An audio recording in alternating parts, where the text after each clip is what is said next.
राजकीय विधि महाविद्यालय बूंदी में आप सभी का स्वागत है।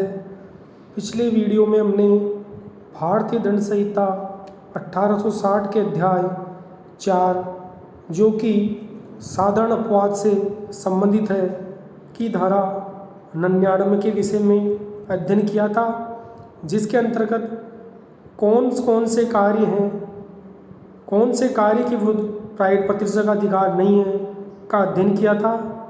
आज हम प्राइवेट प्रतिरक्षा के अधिकार से संबंधित महत्वपूर्ण भारतीय दंड संहिता की महत्वपूर्ण धारा 100 का अध्ययन करेंगे। धारा 100 के अंतर्गत इस बारे में प्रावधान किया गया है कि शरीर की प्राइवेट प्रतिरक्षा के अधिकार का विस्तार मृत्यु कारित करने पर कब होता है, अर्थात शरीर की प्राइवेट प्रतिरक्षा के अधिकार का प्रयोग करते हुए हमलावर की स्वेच्छा मृत्यु कारित करने या अन्य अपमान्य कारित करने तक का अधिकार विधि ने व्यक्ति को प्रदान किया गया है। तो धारा 100 के तहत शरीर की प्राइवेट प्रतिरक्षा के अधिकार का प्रयोग करते हुए हमलावर की स्वेच्छा मृत्यु कारित करने या अन्य अपमान्य कारित करने का अधिकार विधि ने व्यक्ति को प्रदान किया गया है। इस अधिकार का उल्लेख धारा 100 भारतीय दंड संहिता में किया गया है कि शरीर की प्राइवेट प्रतिरक्षा के अधिकार का प्रयोग करते हुए कब हमलावर की स्वेच्छा मृत्यु या अन्य अपमान्य कारित की जा सकती है। धारा 100 में कुल 7 परिस्थितियों का उल्लेख किया गया है, जिसके तहत शरीर की प्राइवेट प्रतिरक्षा का प्रयोग करते हुए हमलावर की स्वेच्छा मृत्यु या अन्य अपमान्य कारित की जा सकती है। तो धारा 100 में कुल 7 परिस्थितियों का उल्लेख किया गया है, जिसके तहत कोई व्यक्ति प्राइवेट प्रतिरक्षा के अधिकार का प्रयोग करते हुए हमलावर की स्वेच्छा मृत्यु या अपमान्य कारित कर सकता है। धारा 100 भारतीय दंड संहिता की धारा 100 के अनुसार शरीर की प्राइवेट प्रतिरक्षा के अधिकार का विस्तार धारा 99 में अंतर्विष्ट निर्बंधों के अधीन रहते हुए, तो जो धारा 100 में जो प्रतिरक्षा का अधिकार दिया गया है वह अधिकार भी धारा 99 में उल्लेखित निर्बंधों के अधीन है। तो शरीर की प्राइवेट प्रतिरक्षा के अधिकार का विस्तार धारा 99 में उल्लेखित निर्बंधों के अधीन रहते हुए हमलावर की स्वेच्छा मृत्यु कारित करने या अन्य अपमान्य कारित करने तक का होता है। या तो वह हमलावर की स्वेच्छा मृत्यु कारित कर सकता है या अन्य अपमान्य कारित कर सकता है। यह आवश्यक नहीं कि वह प्रतिरक्षक हमलावर की मृत्यु कारित करे, वह हमलावर को अन्य अपमान्य कारित भी कर सकता है यदि वह अपराध जिसके कारण इस अधिकार का प्रयोग करने का अवसर आता है, यदि वह अपराध जिसके कारण इस अधिकार के प्रयोग करने का अवसर आता है निम्नलिखित बाती में से किसी बाती का हो। तो प्रथम जो है वह है ऐसा हमला जिसमें युक्तिगत रूप से ये आशंका हो कि अन्यथा ऐसे हमले का परिणाम मृत्यु होगा। तो ऐसा हमला जिसमें युक्तिगत रूप से यह आशंका कारित हो कि अन्यथा ऐसे हमले का परिणाम मृत्यु होगा।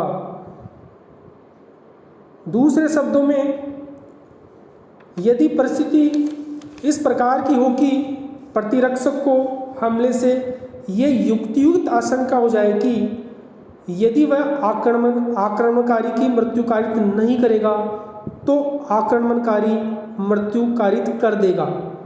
यदि प्रतिरक्षक की ऐसी परिस्थितियां हो, ऐसी परिस्थिति में हमला किया गया है जिसमें प्रतिरक्षक को ये युक्तियुक्त आशंका हो जाए कि यदि वह हमलावर की मृत्यु कारित नहीं करेगा तो हमलावर उसकी मृत्यु कारित कर देगा, तो प्रतिरक्षक हमलावर की मृत्यु या अन्य अपमान्य कारित कर सकता है।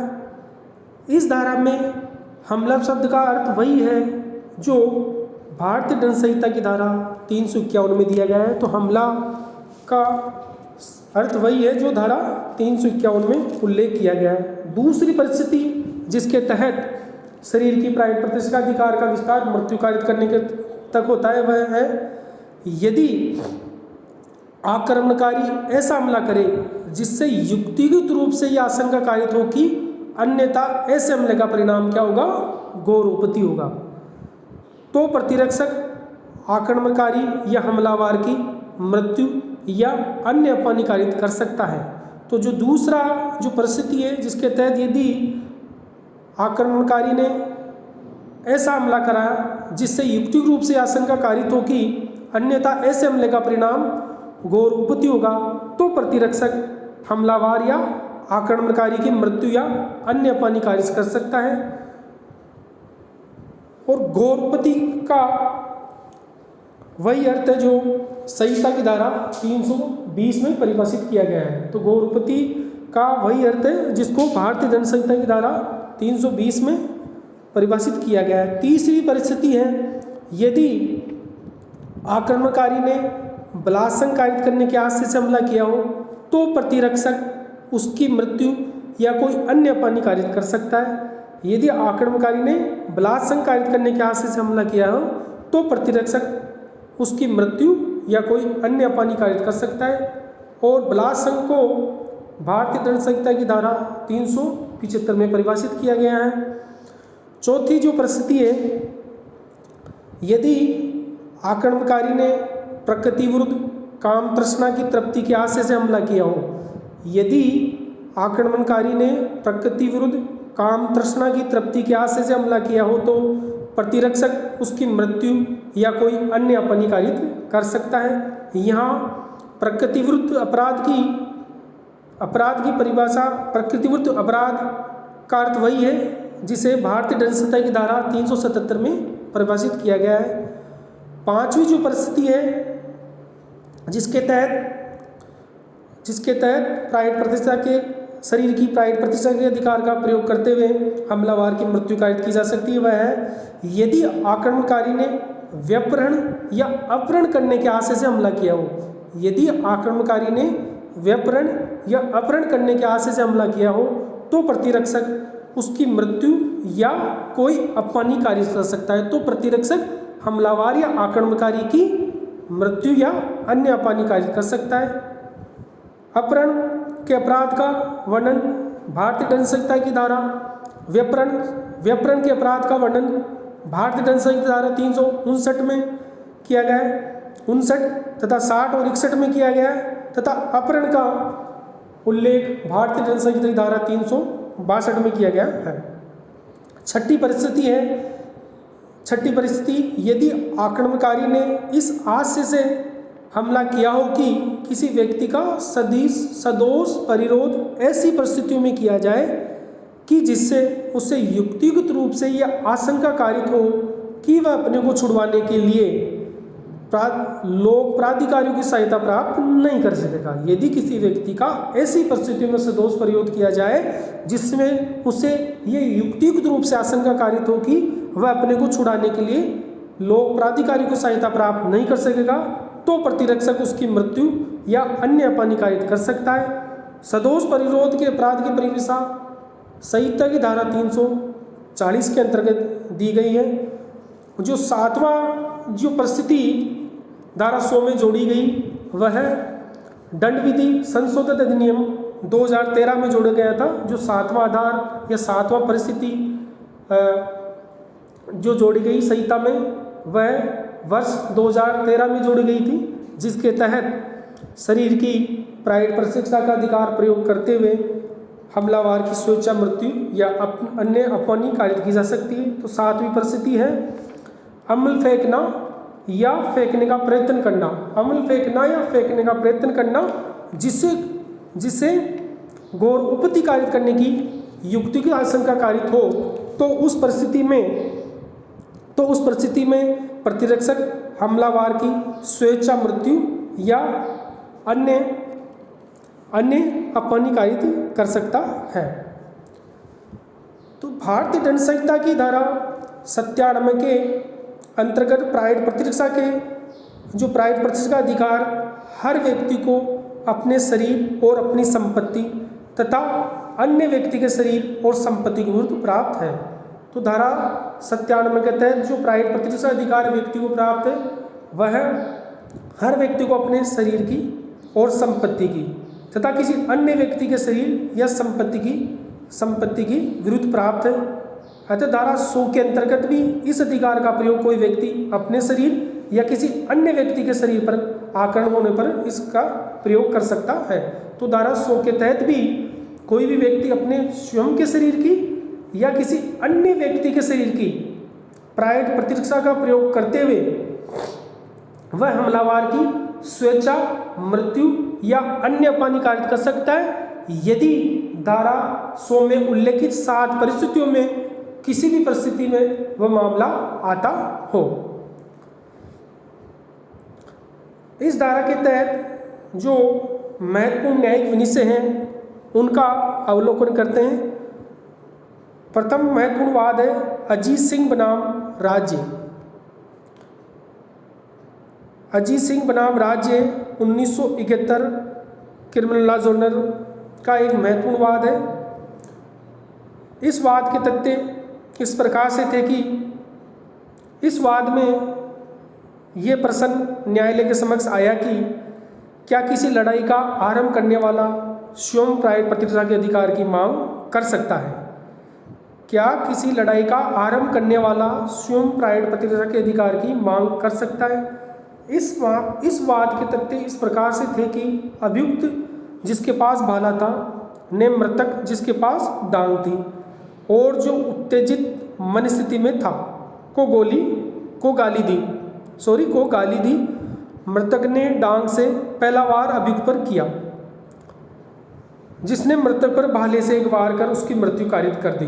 पंजाब और हरियाणा उच्च न्यायालय ने यह अभिनिर्णय किया कि अभियुक्त ने प्राइवेट प्रतिष्ठा के अधिकार का प्रयोग किया यद्यपि पहले अभियुक्त ने ही मृतक को गाली देकर झगड़े को आरंभ किया था, पर इससे मृतक को विधि को स्वयं के हाथ में लेने का अधिकार नहीं मिल जाता।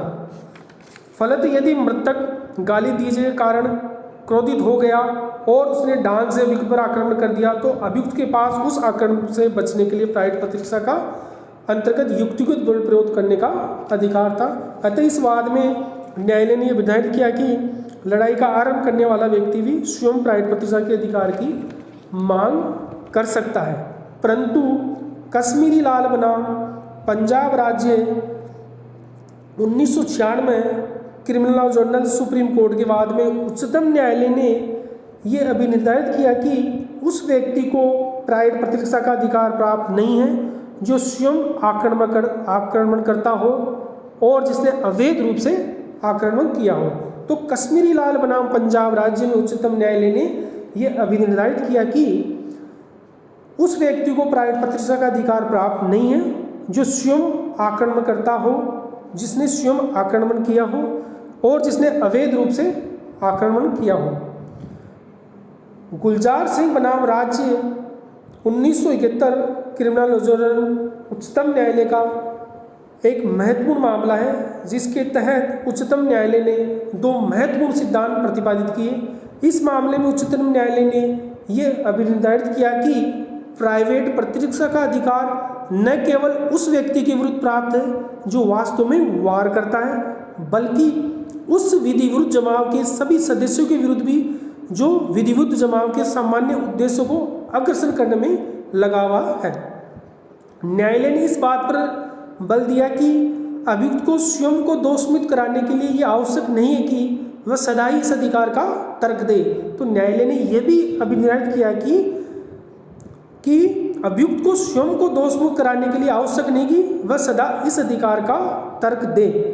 यदि मामले की परिस्थिति के आधार पर न्यायालय इस निष्कर्ष पर पहुंचता है कि अभियुक्त ने जो कुछ किया वह अपने प्राइवेट प्रतिष्ठा के अधिकार के अंतर्गत किया है तो इस बात से कोई अंतर नहीं पड़ता है कि उसने इस अधिकार का तर्क दिया था या नहीं दिया था और न्यायालय उसे इस अधिकार का लाभ प्रदान करने के लिए आबद्ध है।